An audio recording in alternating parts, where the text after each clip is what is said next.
Welcome, everyone, and happy Thursday. We are so excited to have you all here for a very exciting webinar. My name is Liana, and I'm the community manager here at Saros. Joined with me, I have Corey, our director of content, and our special guests, Zoe and Dan from Revere, who will introduce themselves very shortly. We have a lot in store for today's webinar, so before I pass it over to them to get started, just wanted to mention if anyone has any questions for our panelists, please feel free to share them in the Q&A window, and we will answer them at the end of the webinar. Otherwise, I will pass it over to you, Corey, to get started. Thank you, Liana. All right, as I share my screen here, I want to say thank you, first of all, for joining us today. I am Corey Wallace. I am the director of content here at Saros, and I'm going to be your host. And I'm actually in an extra good mood today, guys, because I recently started playing Wordle, and today I had my first time guessing right and just the second guess. I don't know if anyone else here plays Wordle, but I'll literally I'm trying to chase this feeling for a while. So, and I did a really bad job actually of bringing in like audience interactivity to this webinar. So I figured why don't we have a little bit now? And please, in the chat, tell me if you had any wins this week, whether it's like a game or work or parenting. I want to hear it. So just plug them in there. So we do have two wonderful guests today, and I'm going to introduce them in just a moment. But first, what are we talking about today? We're talking about content that performs because let's be honest, most content that brands are publishing these days doesn't, right? PDFs, we don't really like those. So what do we mean by content that performs? Like, how do we get people to engage? How do we get them to stick around, take action? And then how do we scale that content without burning out our creative teams? Because, we want to keep doing more of that good stuff, right? Well, who knows more about good content and scaling it better than a world-class creative agencies? Creative agencies, they have some of the top marketing talent. They may also be arguably the most overworked, I would say, client work, right, guys? But what I'm trying to say here is that these guys, they know about good content and how to do a lot of it. So now I'm going to introduce you to our two lovely guests today.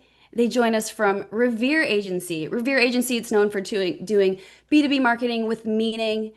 And their website, I check it out. This is revere.com. It's super cool. They're all about creating human-centered value. So Zoe, she leads client services at Revere. She partners closely with the brands, makes their lives easier, helping them innovate and create wow moments. And Dan, he is Revere's creative director with nearly 2 decades of experience building everything from global brand launches to high impact sales content. So we got it all here. Strategy, execution. It's great. So thank you guys so much for being here. Thanks for having us. My Excited pleasure. to be here. Awesome. All right. So what are we going to go through today? Here's our agenda. What we're going to be unpacking. We're going to talk a little bit about why low performing content is costing your business more than you may think, why experience matters. It's a new differentiator, what interactive content actually works and why, and most importantly, how to scale that and with personalization and performance without, having that burnout that we mentioned. And so I don't have it on here, but as I think Liana did mention that we will leave some time for Q&A at the end. Sound good? Great. Let's get into it. Okay, so we're talking about the problem here, right? This is what we're all dealing with, right? Earning attention, it's harder than ever. We got the stats to prove it. Trust is low. AI is flooding the market with all this sameness, and everyone's kind of tired of it. They're really craving relevance. So, Zoe, I want to hear from you on this one. You're on the front lines with the clients. What are you hearing? Are these challenges resonating? Do teams are they coming to Revere with these challenges? And also like of these, do any of them like stand out for being more urgent or prevalent? Yeah. So yes, in short, like they absolutely are relevant. We're hearing them all across our client, I guess, portfolio all the time. I think clearly it goes without saying, but the I guess noise created by AI is obviously kind of the front runner at the moment. And it absolutely is dominating a lot of the conversation that we're having with clients, purely because it's obviously enabling a lot more people to do a lot more content, which then makes it even harder to cut through. And I think coupled with, obviously, there's a lot more focus on kind of digital. You've kind of got these two worlds colliding. So you've got loads of people trying to make noise and capture attention on digital channels whilst also having loads of content.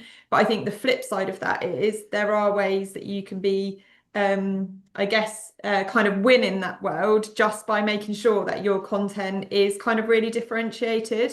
So there's actually quite an easy answer because when there is so much noise, it's often quite rubbish, let's be honest. And that's kind of where those kind of wow moments and kind of interactivity and personalization can kind of really come into the fore, I'd say. Yes, that's great to hear. All right, so we're gonna keep on going. So let's not forget, right? Like in B2B, we're still selling to people, right? Human beings. Mm. You know, buyer committees, they're not they're not made up of robots. I mean, at least not yet. Who knows what the future holds, right? But people, they make emotional decisions, right? That resonates emotionally is what will drive action. So, Zoe, back to you again. You guys are working with these B2B service providers, and how are you seeing these translate into like campaign strategy?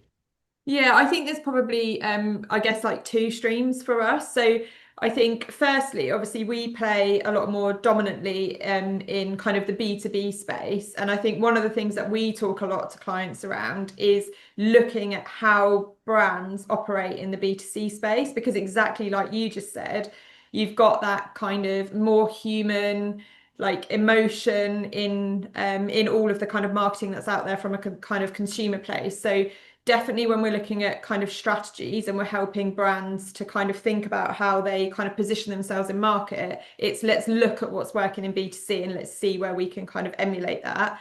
And then I think the other part of that is the buyer journey is changing loads. So we actually did a talk kind of recently on it, and the ADA model has been around since like the 1800s. So like the kind of classic, everyone moves in this really like nice linear fashion. Like, wouldn't that be lovely? But it's obviously not the reality. And what we're seeing now is that I think it's as many as like 70% of kind of buying decisions are basically made before any interaction is kind of physically made with a Hmm. brand. So what that really means is that we're having to kind of shift the strategy to make sure that 70% of the kind of content that goes out in the market is self-serve effectively. And then the focus then really becomes on this like last part of that buyer journey, that kind of 30% where you're almost at that, like we call it the last mile pursuit. So you're kind of trying to kind of really Hmm. win when you've got an opportunity. And that's where it's like really critical that you kind of come in with that personalization, kind of like really cut through meaningful Hmm. content that's going to kind of stand out and help with that kind of Yeah. last mile bit.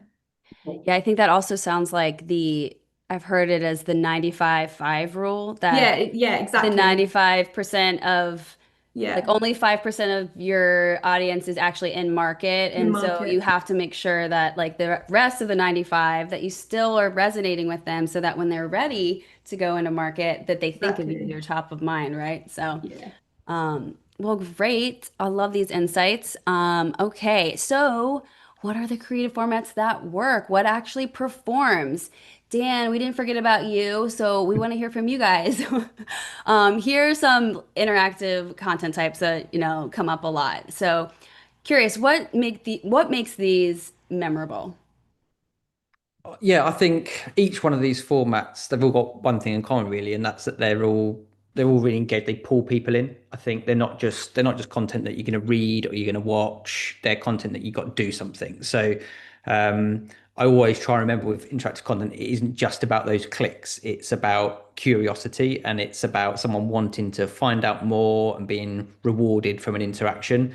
I always think the best interactive stuff, it gives the user a really key role within the piece. So whether it's we need their opinion in a poll or we need their thoughts in a quiz or their choice of where to go next, that key role helps them to really co-create that experience. And I also think non-linear flows as well can really, really help to make things just feel that bit more personal. So when someone is choosing their own path, so maybe that's an ebook or they're going through a data visualization and they're revealing content, they're making it more personal, and then that hopefully should then make it more memorable as well. So then that then all being well leads to that really clear next step and makes that piece as effective as it can be really. Yeah, people want to be a part of the story. Yeah, I heard a quote recently and it was about that. It's like people don't, it's just about like we gotta center. It's not just telling people, it's not even just showing them anymore. It's like letting them be a part of it and that interactivity. So it gives them the power. And people just lose interest so quickly. So you yeah, gotta like delight them with stuff, right? So all this leads to, right, what we've talked about, like how interactive works and why it works. It's in the data that it drives higher engagement, better conversions, stronger brand loyalty. So this is where I had questions for both of you. I think, Zoe, I'm really curious, how much education do you have to do on interactive with your clients, and then what is the general sort of first reaction when you pitch it? Yeah. So I think we don't necessarily have to do education as such. Like, I think all clients understand that interactive is important. I think the piece that we probably have to do more is like demonstrating the kind of value of interactive. And I think for kind of me and the conversations I'm having, definitely comes down to making sure that you really understand who the person you're pitching to is and what it is that they care about. So is it that they care about like creating just amazing content? Because then you're going to lean more into, I guess, like the realms of like where Dan and kind of his team kind of work with me from a kind of creating creative, special kind of moments.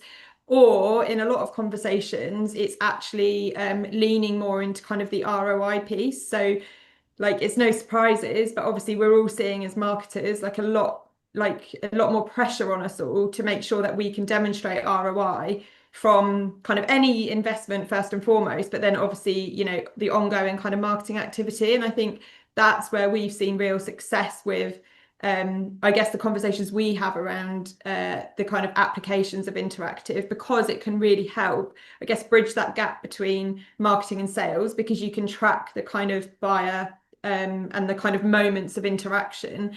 And then also something that we've seen is that it also enables us to give more insights to sales, because you could see, for example, if there's certain content that they're interacting with more, that's actually a trigger that you might be able to kind of plant that seed into sales to say this is something they care about. So I definitely think it's shifting a lot into the kind of data-driven world in terms of kind of how we justify that for sure. But like I say, it kind of depends who it is we're talking to. And I guess most critically, make sure you understand what it is that they care about and really playing into that as the strength to sell it.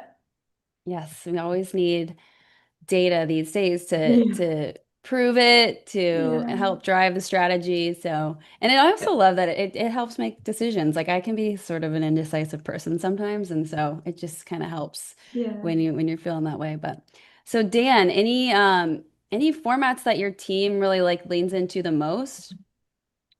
I think yeah, it's probably not so much about what format we use the most, but absolutely what Zoe was saying there, very much being about what is the right format for the audience and what is the right format for, I suppose, the message that we want to communicate in that piece, and really importantly, what is that next step that we want them to take as well. So things like quizzes, they are great because they're relatively quick to put together and build, they're easy to personalize, and they actually give really great user data out the end as well. So they can be perfect for things like top of the funnel engagement or audience segmentation.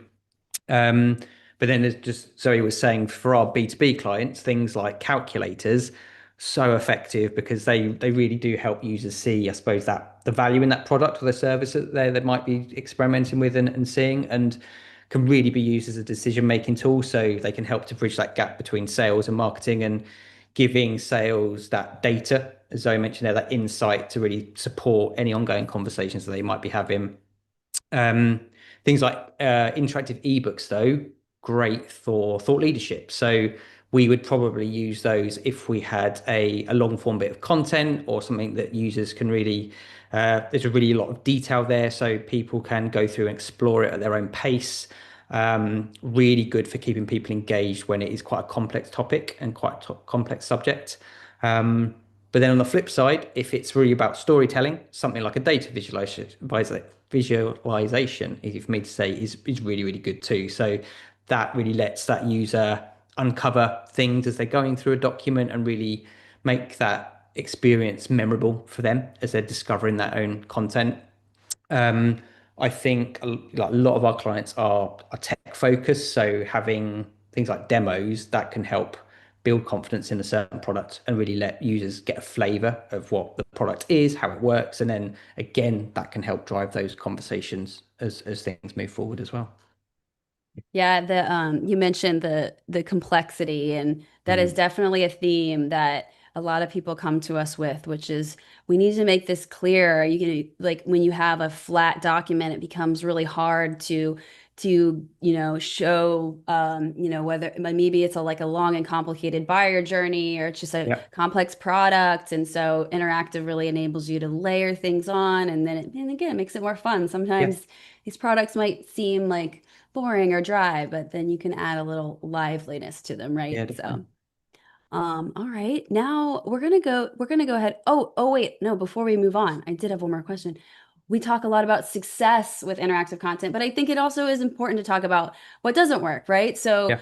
any advice, Dan, I think from you, where to tread lightly with interactive, like what can lead to failure? Yeah, I think it can be easy to fall into the trap of adding interactivity for the sake of it. I think what I always try and go back to, if that interactivity doesn't serve the user, it doesn't serve the message, then it's just distracting for the message. So if an experience is it too confusing or too complex, it can have loads of knock-on effects with how it's going to perform. So it might slow down the load of a piece. If it's a mobile focused piece, that might be really hard to load and navigate. So massively important to test and do that as early as you can. So what we will do is test really simple things like buttons or how many steps there is to get through to some content. And if we find that doesn't work, rethink it and do something else. I think the other thing that you can try and do is trying to do too much in one piece. So focusing on, are you trying to educate? Are you trying to entertain someone? Do you want to convert someone to the next step? Do you want to collect data on a certain area? I think if you focus on one of those things per piece and then guide that your user towards that, I think that's a really good thing to have in your head. And then what is that next step? What do you want that user to do? But then also, what are you going to do with that data or that insight that you've collected from that interactive piece as well? I think that's massively important. Very thoughtful. I was actually just having a conversation yesterday with somebody on our strategy team. They work with customers on like adopting interactive because it can be a mindset shift, right? And this was one of her things is like, a lot of times people like they'll overdo it or like Yeah. it's like the scroll is for like forever, but not in a way that's like, interesting. And so they're going to be very happy that you touched on this. So thank you, Dan. Okay, so now we're going to talk about a real life example. So you guys both worked on a campaign for Miro.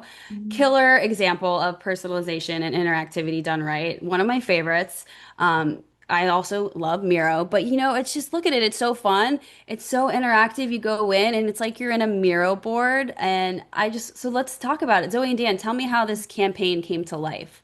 Yeah, sure. So I think you kind of hit the nail on the head in your little intro to that experience there. But I think clearly one of the things that we really pride ourselves on at Revere is making sure that we totally understand our clients' worlds and we make sure that it feels, I guess, personalized to them. So for anyone that has used Miro, you're probably looking at this thinking that we're in Miro. We're not. We obviously creatively, I say we, the incredible creative studio that kind of Dan and his team came up with this amazing idea of how we can use Syros to actually emulate that kind of Miro experience. So I'll hand to Dan to kind of talk it through, but I think it's definitely about making sure you understand the client's worlds and then seeing how you can kind of creatively bring that to life. That's what made this one like really special.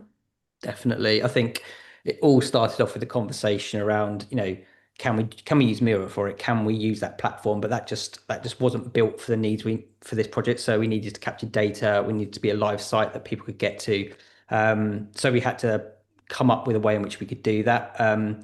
Key to it was making sure it had that really seamless, open sort of infinity canvas feel that you get in Miro. I think anyone who's used it, that hits you straight away, just how expansive it feels and how intuitive it Mhm. is, the interface. So, um, we shared some early ideas with Miro, and I think the thing that really resonated to them and really stuck out was how authentic the idea felt and how they felt like they were looking at themselves, which I just mentioned there, which was something then that we really kept hold of as the core element throughout the development of the idea.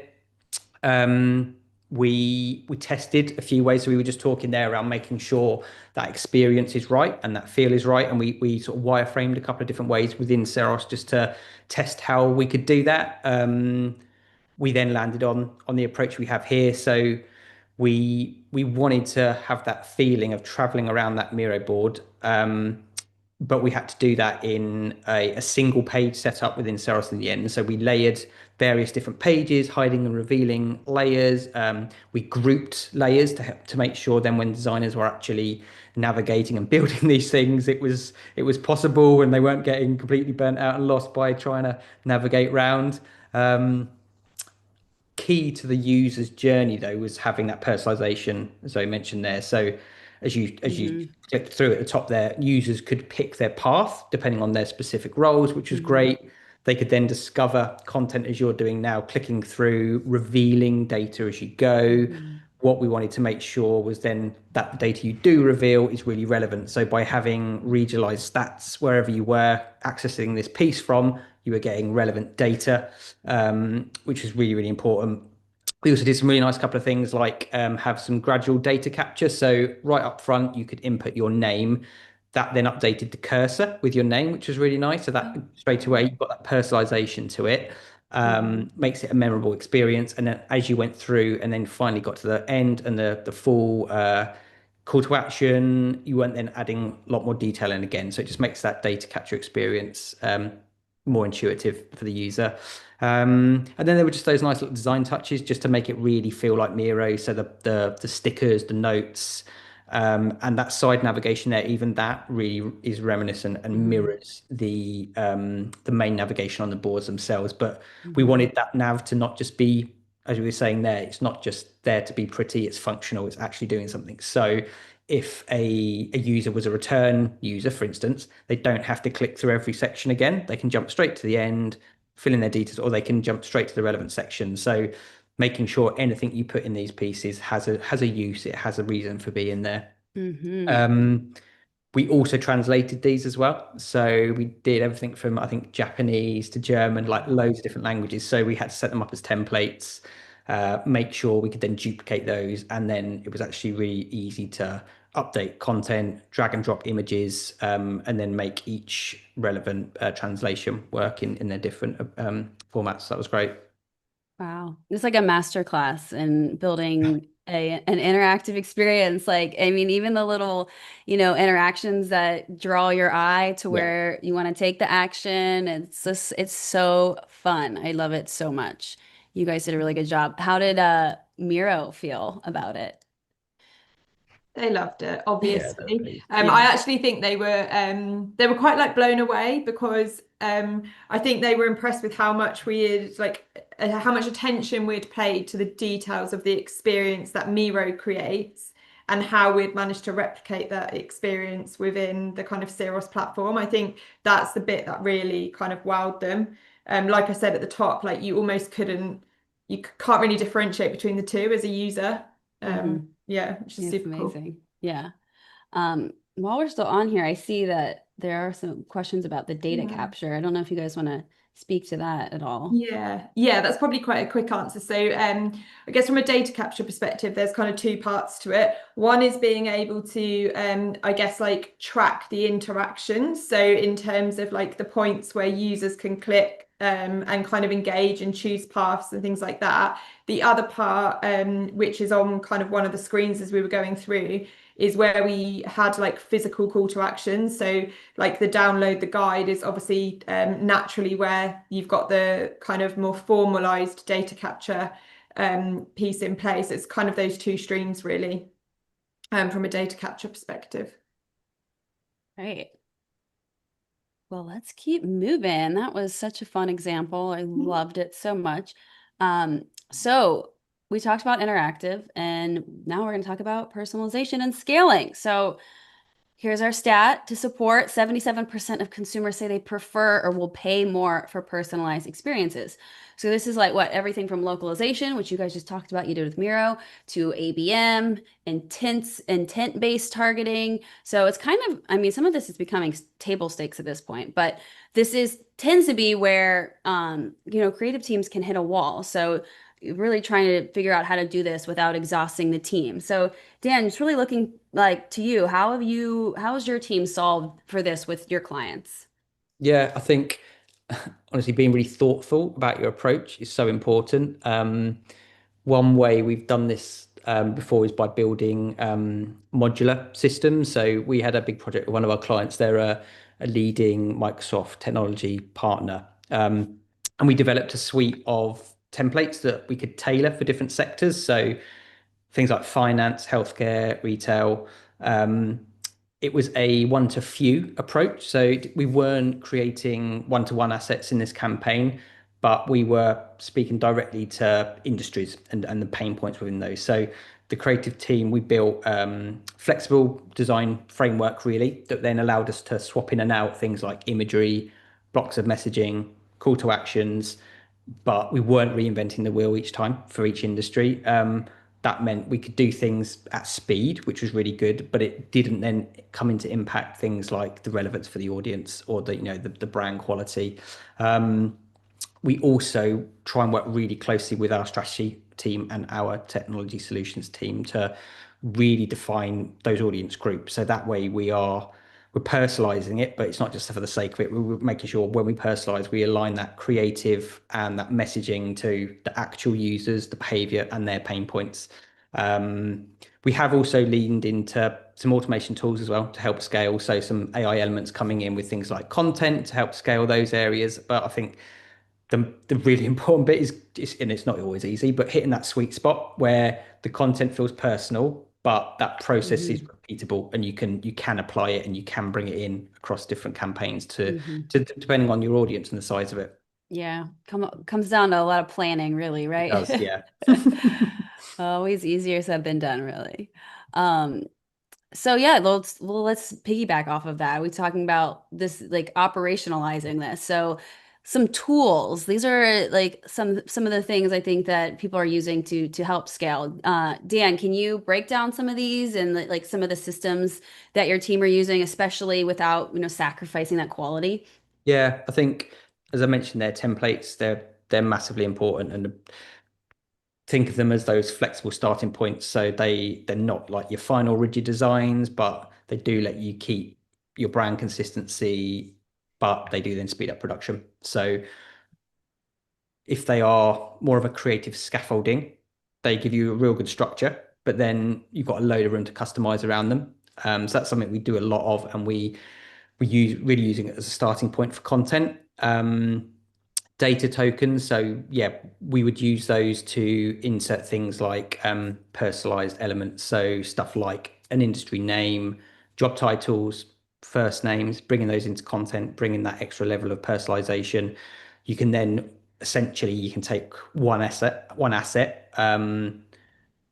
but it can then feel like it's relevant and made for lots of different audiences. We've just pulling that data through. Um, Modular content, as well as we mentioned in that previous example, that's something that works really well. So having things like your headlines, having intro blocks, having call to actions, you can then mix and match depending on that audience type, depending on the channel you're talking to as well. So you can sort of build it once and then remix as many times as you need. That really helps when you then come to scaling without impacting quality and Hmm. things like that. Um, and from an AI copy point of view, yeah, giving those starters, giving those first drafts to then bring in the team and our industry expertise, our copywriting experience to then finesse and refine and turn into the actual final content that we might be using. Excellent. Yes, I think we all are using some, and if you aren't using some sort of chat bot to help you with some of this stuff, then you're gonna probably fall behind a little bit. But we do have to plug, I think, the Saros Asset Library for those modular content libraries, right? That's become I think, one of our most beloved Saros features, especially with designers that are looking to save some time. Um, But I think, gosh, you guys, we've kind of been flying through this. So I think we're at our Q&A portion of the show. And I think we have some that have already come in. So I'm going to go ahead and ask these. So either Dan or Zoe, how do you sell? Well, this is probably to Zoe. How do you sell interactive or personalized content to a cautious stakeholder, especially one who wants to see ROI before they try anything new? Yeah, good question. I think again, like probably a couple of things. So one ties into what I was saying earlier. So clearly everyone's cautious at the minute in terms of kind of investments they're making. So it's about understanding what really matters and how this kind of sits as a bigger kind of connected strategy and part of the kind of wider marketing kind of program. I also think there's part of it which is around, I guess, like in our conversation with clients, where we kind of a real part of their world. We always like to be really transparent. So we'll say to them, look, like you've got in-house designers, like you can do BAU stuff.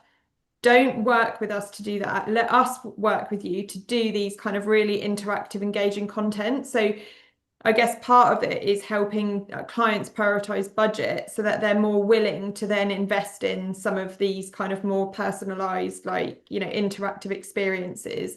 And then I think, the obvious one as well is clearly like pilot. So we don't need, clients to sign off on a 12-month program, like this real kind of, hundreds of bits of content. Let us just show you, let us do one, and we'll show you through kind of proof of pilot why this is the right thing to do. Exactly like the example that Dan shared with our the kind of global Microsoft partner we work with. That did actually just start as one experience within the kind of retail sector. And before it was even finished, like we were scaling because of the kind of, impact and the excitement and the engagement that it had created internally on its own. Awesome. Yeah, and Mm. I think that we go back to the high cost of low engagement. It's also right, just telling them Well, like what's quite, yeah. the alternative is you can keep lighting your money on fire with Yeah, PDFs, right? Okay. exactly. The next one, we're a lean team and even modular content feels like a lift. Where would you recommend starting if we want to test personalization or interactivity? Maybe that's a good one for you, Dan. Yeah,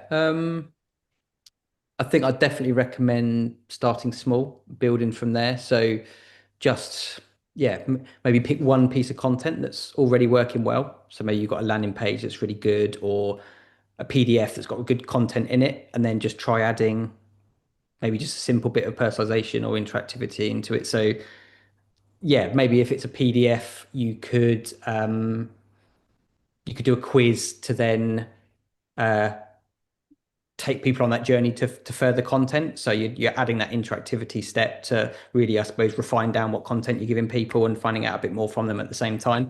Um, or it could even be those blocks of content we were talking about, those reusable blocks. So just start with a couple of headlines, a couple of call to actions, and then use those content blocks throughout your emails or your landing page, your ads. And I think quite quickly you'd be surprised how that can then develop and turn into lots of different pieces that are really well crafted still, but all link back to the same stuff.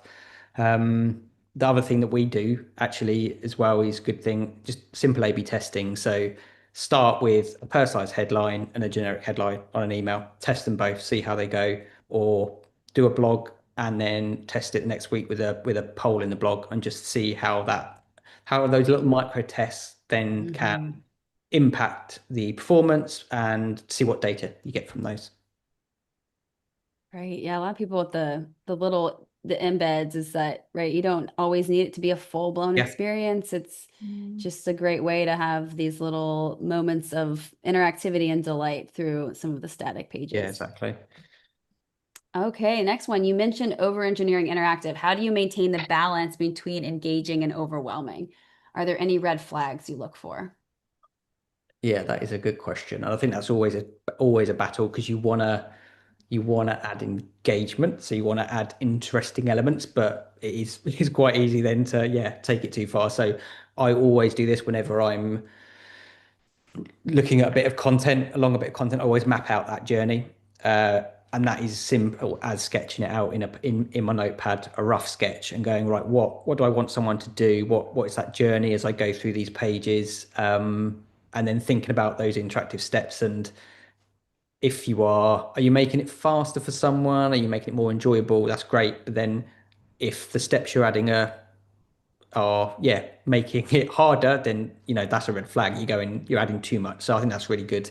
Um, we mentioned it earlier, but too many clicks. I think that's a big one. Like if someone is having to click too much, or there's too many animation elements coming on, it can feel quite gimmicky quite quickly. And I think that's always something to always have in your head. Like, does this feel right? Does it feel like it's the right level of content that you are looking for with whoever the brand is you're looking for. So it feels like it's that exploration, and it's not an effort for someone who's going through it. The other great thing to do that we always do in the office here, or if we're working on content, is just test it, send it to someone, get them to click through, get them to test. Does it feel natural? Do they understand it? If they don't, that's great user feedback straight away. It doesn't have to be a massive test. It can be a couple of people, but that just gives you a result straight away that you can take that feedback and you can build on it from there. Great tips. We also have an experience, we can also share this out, about wireframing for interactive content. So anybody who wants to understand kind of how to like tackle it, there's some really great tips in that. So let's see, we got more. I like this one. We had talked about this when we met Dan and Zoe. How do you implement thoughtful personalization without being overly invasive or creepy to the viewer? That's from Tim. I think that's a good question. And I think we've probably all experienced it, going back to that kind of consumer like reference that we mentioned earlier. I think we've probably all experienced it, where I'm like, how do you know? How have you just had that conversation and I'm already being targeted? Mhm. But I think it's about that kind of fine line of making sure that the information that you're providing. So we've obviously talked a lot around like simple personalization, like names and things like that. Clearly, there's another layer that's I guess like we would use our strategy team, for example, to just make sure that you kind of understand the world they're operating in. So it doesn't have to necessarily always be like a personal personalization, but actually the world they're operating in, or a challenge that that kind of industry might be facing. And I think that's a really thoughtful way to be personal without literally understanding everything about someone's kind of individual personal kind of life. So it shows that you understand the world, you're presenting meaningful kind of content to them, but you're not telling them you know where they live, quite honestly, because that is creepy. Look, we're all being followed. Yeah. Yeah. Maybe less for you guys with your your data Yeah. regulations, but okay. Let's see. This one I like. Can you talk a bit about how you balance the need for interactivity with the idea of not hiding important data behind a hover or click through? Yeah, I think something that I always try and have in my head is, if someone is to look at the document and run through it and not click on anything, do they get the right level of information? If it's something that's vital, I wouldn't recommend hiding it, because there's when with a user interaction, there's no guarantee that they're going to click on that. They might skim through. So you've got to have that almost skim test of, Mhm. does someone take enough away from this piece without fully going into it? Because people are busy, people have varying amount of time. Some people will take the time to click through, some people will run through something quite quickly. So yeah, does that skim test give you the right level of information for someone to know the top level overview of the document and have a clear next step? I think that's Mhm. stuff really Yeah, have in your head each time you're doing something like that. yeah, that's smart. And then we had, how did you use Saros to let people type in their name in the Miro page and have that appear throughout the experience? So SDK? I'm not going to pretend I know the details. It is custom code that someone in our team who's much more au fait with that sort of thing did. But I'm sure we can find out and pass that on. And Yeah. yeah, but it was some custom code that we added, and we it was an extra step that we went into because it was a feature we really wanted to bring in, because it felt like a really nice way to add that personalization, but in the Mhm. spirit of the piece. So as your name was then on the cursor and you moved it around, it just then elevated Mhm. the experience to Yeah. feel that step closer to Miro, which was Mhm. nice. So yeah, custom code. Yeah. The SDK, I'm sure, was what y'all used. And so you can do Yeah, plenty yeah, interactions and animations without needing to code, but a couple little extra feel add-ons. special one. So we Yeah, do give the ability to do that as well. So, and then the last one, would you be able to embed animated GIFs as an interactive element? And yes, you can embed pretty much anything into Saros, but you also could animate your own stuff as well. Yeah. So yeah. In Um, as part of the development of the Miro stuff, we were working with them with some brand developments at the same time. So the initial iterations, we had some animated GIFs in the as some of the stickers, and that looked really good. It worked really well. It didn't end up in the final piece, but it was in an early iteration of the piece. Awesome. Oh, that's great. All right. If I can click this and my little thing's coming up. Yeah, there we go. Oh, well, those are all our questions. This has been very, very enlightening. You guys brought some great insights and really feel like I could learn a lot from y'all's processes and the way you operate as a team is very data driven. But I think, if we want to walk away from one message here is that, you got to do more to stand out these days. Attention, it's earned. It's not really kind of assumed. So, and that a lot of the teams that are winning are using experiences to connect and convert and ultimately build that trust and that loyalty, capturing that 95% when they're ready to buy. So, at Saros, our mission is to make it radically easier to create premium, personalized content and without using the dev or having those design bottlenecks. But I will say, I think having the right tools is only part of the puzzle. You need partners who can help you think differently and execute brilliantly. So, with that, I wanted to pass it over to Zoe and Dan to share a little bit more about how Revere partners with brands to bring all of this to life. Amazing. Well, firstly, thanks very much for having us. Yeah, it's been like, I guess, really great to share our experiences. In terms of how we partner with brands, hopefully some of that passion's just come across quite naturally, I think, in some of the answers that we've given. Like, clearly we're really lucky here at Revere. Like, we have got an exceptional, like, creative team, an exceptional strategy team, and an exceptional tech solutions team. So when we kind of put the three things together, it basically means like what we can create for our clients in terms of like interactive personalized experiences is like limitless. And obviously that Miro example kind of really shares that.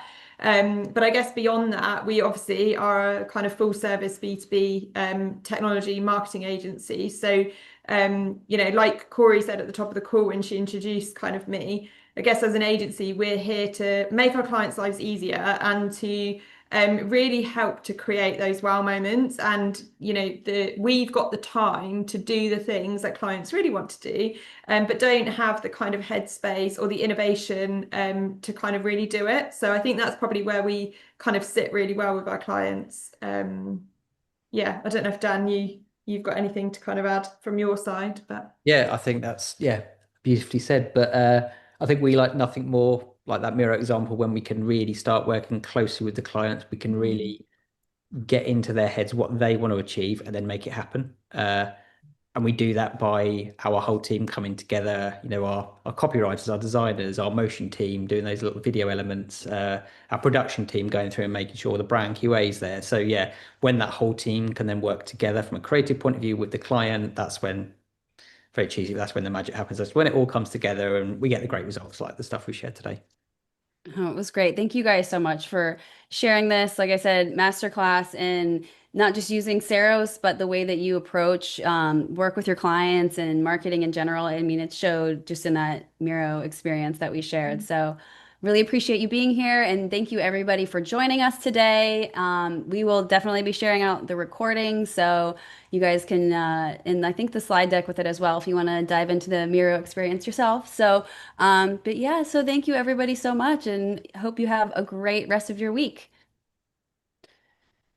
thanks everyone. Thanks, everybody.